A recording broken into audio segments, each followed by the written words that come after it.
the very first thing you have to think about if you're planning on constructing a data center is whereabouts you're going to build it.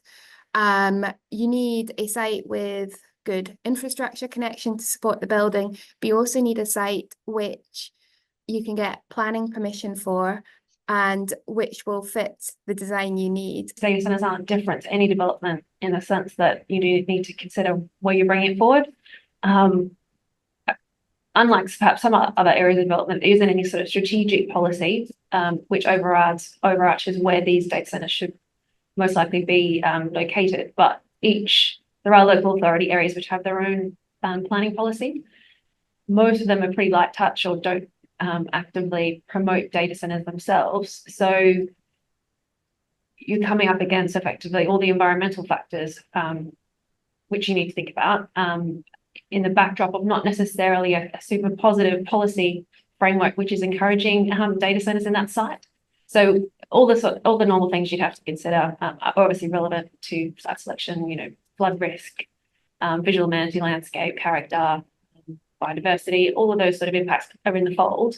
And you will be assessed on the impacts that your proposal has against those and the level of harm. And in some instances, certainly when there's sort of development on greenbelt and other things like that, it can be quite a difficult hurdle to overcome without sort of the positive policy allocation. I think that probably does then play into the design part, because when you come to design your data center, you're not really thinking about what your needs are at this moment. You're trying to look and future-proof it and think how will needs change in the next 10, 15 years.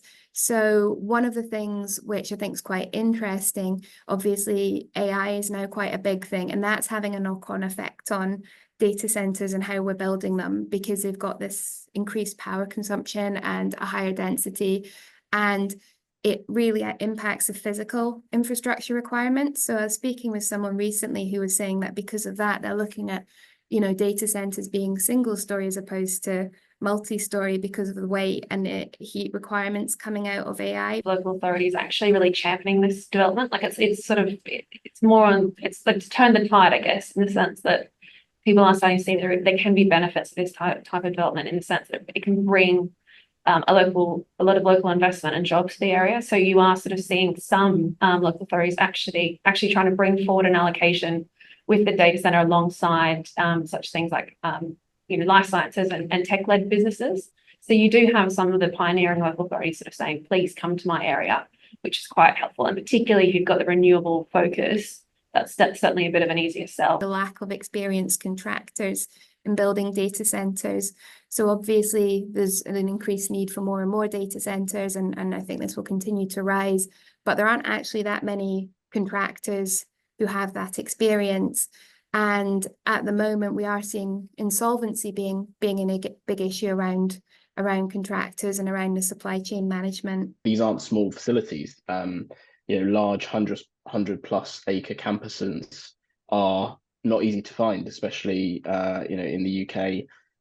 Naturally a smaller landmass as Europe as well, which is why we sort of see that the sort of Northern American markets have matured a lot quicker than Europe. And so from a site selection perspective, just finding land masses that's suitable to house large buildings alongside the sort of other mandatory site selection criteria that we've mentioned in terms of proximity to end users, power, water supply, and with sort of ability to sort of get contractors and employees to sites easily, it is more difficult.